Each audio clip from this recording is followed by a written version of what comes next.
Hello. You guys good? Rocky, over here. Hi. How are you? I'm good. How are you? How's the cold treating you? Oh, we actually got off the plane yesterday and we're like, wow, this is warm compared to Colorado. We're in the negatives right now, so. Well, obviously Saturday. I assume you always thought you would get back to the title and get another title shot. But now that it's here and it is fight week, it's only a few days away. The hard part's behind you in prep. So what are the emotions now that you're only a few days away from another title fight? I'm excited. Honestly, for me, like in my mind, like I know the world title's there, but like it's just another fight. It's just another stepping stone. And, you know, this last year has been one of the best years of my life. And so I'm more motivated than ever, completely embracing this journey, and I'm having fun. When you say best year of your life, is that because like of you and Tisha, you know, you welcomed a new addition in your family, Yes. you're fighting for the title, so or is it just everything all together? It's everything, you know. I feel like, but the biggest part is Alea. Having Alea, like, it's just a game changer. You know, my motivation is completely different. My purpose is completely different. Everybody's like, oh, you've been away from the octagon for a year. How does that affect you? Like, it doesn't feel like a year at all. Like, I feel like that fight with Ketlin just happened, but so much has happened. And, you know, I say it's important to, yeah, you got to have fun in the gym. You got to do things as an athlete, but it's also important to be a person. And this year was being the person. I mean, I cannot even explain it. I mean, if the smile on my face in all these interviews doesn't say enough, like. When you say the addition of her is a game changer to you, like what do you mean by that exactly? I'm her greatest teacher, right? And so I always say that this sport is 90% mental, 10% physical, and like the emotions that come in all of this, like I don't have room for any negativity. I don't have room for fear. I don't have room for scared, nervousness. Like there's a healthy level of nervousness because that's my body telling me that it's prepared. But like at the end of the day, like I'm her mama. Like I have to teach her how to be courageous. I have to teach her how to be brave. And this is just me passing on my legacy to her. When she's older, will you bring her to sparring? Listen, that little girl can be anything that she wants to be in life, but, you know, I tell her this every day. I'm like, I love you, you're beautiful, you're strong, you can do anything you want, but not be a fighter. Don't be a fighter. Self-defense, but not a fighter. So what if she came to you and said, Mom, I do want to be a fighter? Would you try? I'm going to support her in whatever she wants to do, but I'll tell you what, I've seen what I put my mom through with this stress, and, you know, I like my health. I see the emotional roller coaster that comes with all of it, and I'm like, if we could just avoid this, like, that would be great. And then looking at your opponent on Saturday, and Myra, she was in here earlier, and she's like, you know, on paper, she doesn't think the fans are overly excited about this fight because she goes, people want to see me fight Juliana. So do you think she's looking past you at all? Listen, she's a character, right? All the things that she's saying is, like, really entertaining me. What you just said is completely contradicting to what I've heard that she's saying. At the end of the day, like, I feel like she's talking all the crap. She's trying to say all the things. Sure, maybe the fans want to see her fight Juliana because they both yap a lot. They talk. And so everybody wants to see that. They love the entertainment portion. That's just not who I am. And, you know, I think about the kids and the younger generations and who look up to me, and it's not about talking crap to each other and doing everything. At the end of the day, a fight's a fight. Our fists are going to do the talking. So I don't feel the need to waste the extra energy. And, you know, I mean, I don't know who she thinks she is right now. Like, I've been in this sport for a very long time. I've been in the top 10 majority of my career in the UFC. And, you know, for her to sit here, like, they were trying to find another opponent because Juliana's injured. It was supposed to be me and Juliana. Yeah. So for her to think that it's supposed to be her and Juliana, like, I love the world she's living in her own mind, but she's a little confused. Well, that kind of goes off of my next question. Were you surprised that it was her, and do you think she was the worthy opponent when Juliana wasn't healthy to fight? Yeah, definitely, to say the least. It's just been an interesting journey for me. You know what? I'm gonna give her credit, right? She's here. She's gonna bring a challenge to the table for sure, and I'm not looking past her at all. Like, I think there's a level of respect that you give each and every opponent. That's important. But it's just been interesting how all that played out. When me and Aldana got scheduled, they told me when I originally fought Ketlin, it was for a #1 contender fight. Then all of a sudden that fight passed, and they're like, oh, well, here's the deal. Like, Juliana and Amanda are going to fight again, and so you and Aldana are going to fight again. And it's like, okay, you guys are completely saying totally different to me, and it was frustrating. And then Juliana gets injured, and, like, I'm like, okay, I'm supposed to be next. And then they're like, well, we're going to, you know, pull Aldana up. It makes sense. We want Mexico to take the chance of having another champion, blah, blah, blah. Okay, I hear all the entertainment behind it and everything else, but as an athlete, super frustrating. And then they call me, and they're like, well, would you still want to fight in the main event in May? And it's like, what makes sense? I'm supposed to be fighting a number 1 contender fight. Tell me who makes sense. And they're like, Mayra Buena-Silva. And at this time, I think she was still like 13. And it was like, you guys want to take me from a number 1 contender fight to fighting the number 13 girl in the world. Like, how does that make any sense? And usually I'm down for every single fight, and they know that. But I was like, I'm at a point in my life, like, I'm 35, like, I'm on a mission. And so to me, it didn't make any sense. And then I wake up to headlines the next day, and it's like, clash of the top 10, Mayra Buena-Silva versus Holly Holm. So you guys bumped her for promoting, or what the hell happened there? And then, of course, she beats Holly Holm, so then she gets bumped. Like, the rankings are interesting, but you know what? She's here now, and so it is what it is. You're coming into this fight off a bit of a layoff. Is there anything in particular you've worked on in the gym that maybe you're looking to show on Saturday, or anything that you've worked on that you're excited to kind of put out there? Yeah, I've talked a lot about the toolbox that I have. You know, I got categorized as a striker and as a brawler. You know, I'm a well-rounded mixed martial artist. And so my biggest thing this fight camp, we've done the work. We've done everything that we've needed to. We've prepared in all the ways. But my biggest thing as a person and as an athlete was to slow down and actually open up that toolbox. I have not had the opportunity, or I go back to the drawing board every time and I reset, or I look at things in my fights and I'm like, oh, I should have done this or whatever. Like, there's always more expectation from myself, and I get frustrated. And so my biggest thing this camp was just completely like having fun and opening that toolbox. And, it's super exciting because not only am I recharged as an individual and like just being a brand new mom and a different motivation, but like I found a different side of me in the gym, and I can feel it in my entire being. Like, I'm just so excited to showcase that to the world.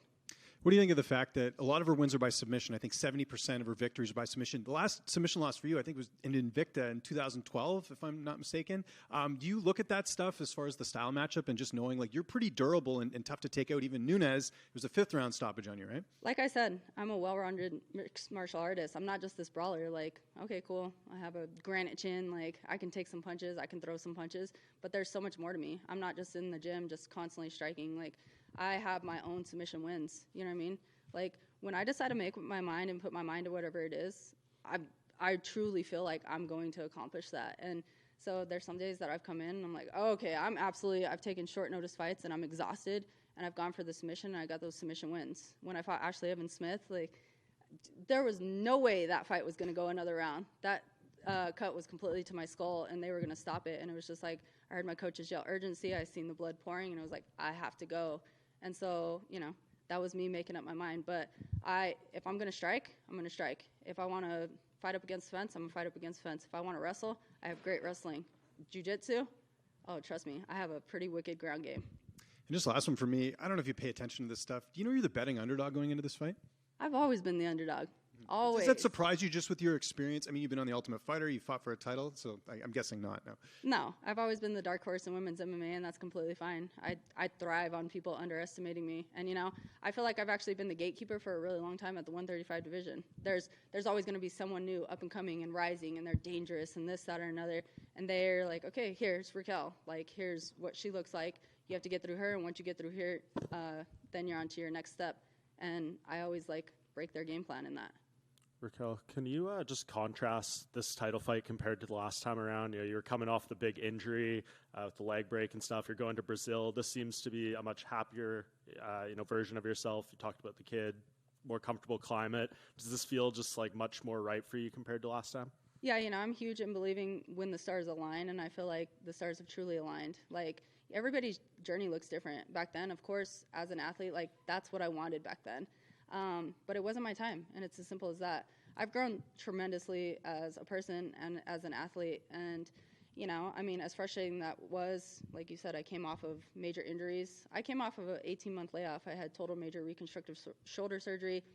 They throw me into the biggest profile fight of my career, and, there was just a lot going on, and I always say, you can go to the gym and you can put in all the hard work, you can take all the supplements, eat completely right, but if your head and your heart ain't right, it doesn't matter. And that's what my career looked like. And so, that fight's in the past. I'm not looking back in the rearview mirror. I know a lot has changed for me. I'm on a 5-fight win streak for a reason, and it's my time now. Yeah, and there was so much criticism too around your corner and the team from that last fight and stuff. When you kind of look back on that, does that seem like it was, a positive moment? And do you kind of what's your perspective on that all those years later now? everything happens for a reason, and I truly believe that. You know, my team went through a lot. A lot of people on the outside, like, they don't know the behind the scenes. It's kind of that iceberg effect, right? Like, you see what's above the water, you don't see what's below. And the things that happened in that fight and what was said in my corner and the decisions that were made, like, those guys, I don't just choose different coaches every other day or like, oh, hey, you're available this weekend, can you corner me? Like, we're a second family. We're built on trust and loyalty, and like, that's something huge to me. And my coaches know me better than I know myself sometimes. And they know the athlete I am. So the decisions that were made, like, I 100% stand behind that. In reality, I had all the control. You know what I mean? Like, if I wanted out of there, like, that was completely up to me. I voiced something out loud to my coaches and to my second family, and they made a decision based off of that. But, like, we've worked through all that, and, like, we've gone through the motions. The world beat us into the ground for it. They tried to say whatever, and at the end of the day, like, none of that matters. And just last one for me. This is just the second women's bantamweight title fight ever that hasn't featured Amanda Nunes or Ronda Rousey. The other one was Misha and Holly. And you've been here through all of that. What does it kind of say that, you know, Amanda, Ronda are long gone at this point, and here you are fighting for a belt again? Yeah, you know, I mean, I've been asked so many different questions, and of course Amanda's forever going to have her credit. Ronda's forever going to have her credit. They've done some wonderful things, and props to them.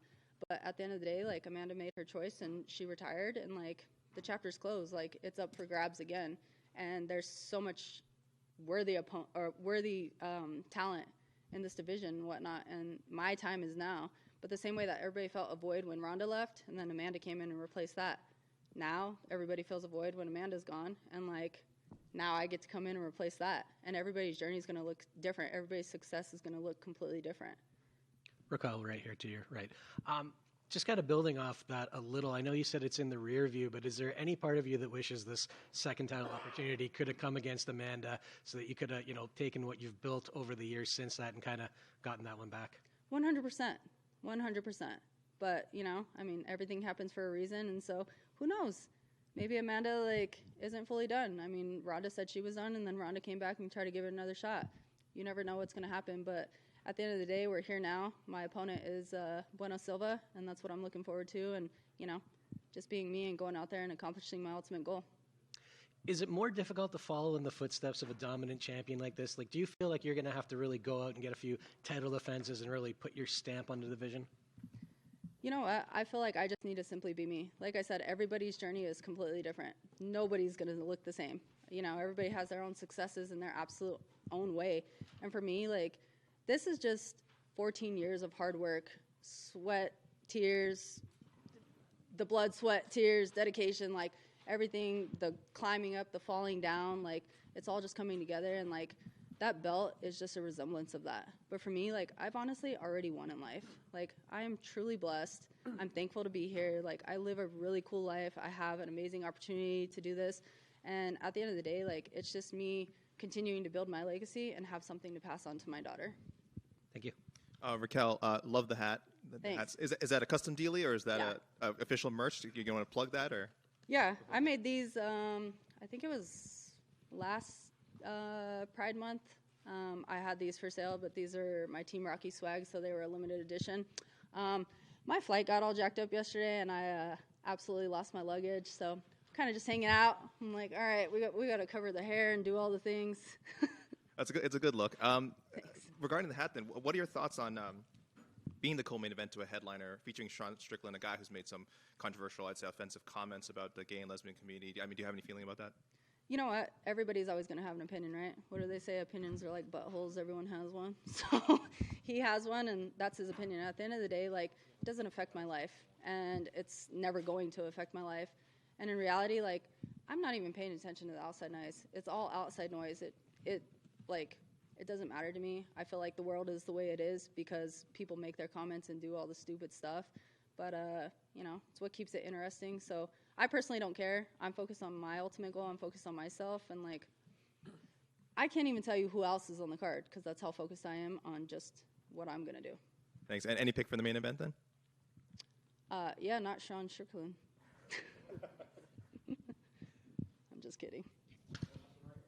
So you mentioned that you felt like an underdog coming into a lot of these fights. How did you mentally shift your perspective from feeling like a perpetual underdog to feeling like you can become a world champion now? I don't pay attention to that, you know? I mean, I feel like if you don't have haters, you're not doing something right. And people have always, like, doubted me, and that's completely fine. It's just more motivation. Like, it gives me a good laugh at the end of the day. They doubt me. They tell me how I should quit, how I suck, how I'm boring. Like, I don't even know the things that I've caught. And then every time I get my hand raised, I'm like, oh, eat that. Like, it doesn't matter, because at the end of the day, I mean, that's just the people's opinions. It's statistics. It's what people want to see. I mean, I've been an athlete my whole life. I'm a freaking sports fan. It's the same thing if you have a team and you're just like, oh, we really want this team to win. You know what I mean? And that's what it comes down to. But it doesn't define me as an athlete. It doesn't define me as a person. Just as you mentioned, so much of this being a mental game and looking at Saturday as trying to just categorize it as just another fight, was that the perspective going into your last championship fight? And tell me a bit about the contrast. Was it kind of be-all, end-all back in 2018? It was. I mean, I honestly cannot tell you where my mental state was back in 2018. It was literally all over the board. I was all over the board. I was coming off a long layoff. I wanted to feel like myself again. I had frustration after frustration, setback after setback. I was developing medical issues. It was one thing after another after another. And as a fighter, it was like, man, I just want to be me. As a person, like, and being a warrior, like, I just wanted to be me. And so it was like, in my mind, I was going to be world champ. Like, in my mind, I was going to be world champion. In my heart, I didn't feel half of anything. I didn't feel it in my entire being because everything was so unaligned. But it was going to happen somehow. And now the big difference is I feel it in every part of me. Like, my mind is right. My heart is right. My freaking spirit is right. My motivation is on a different level. Like, I just feel 100% different.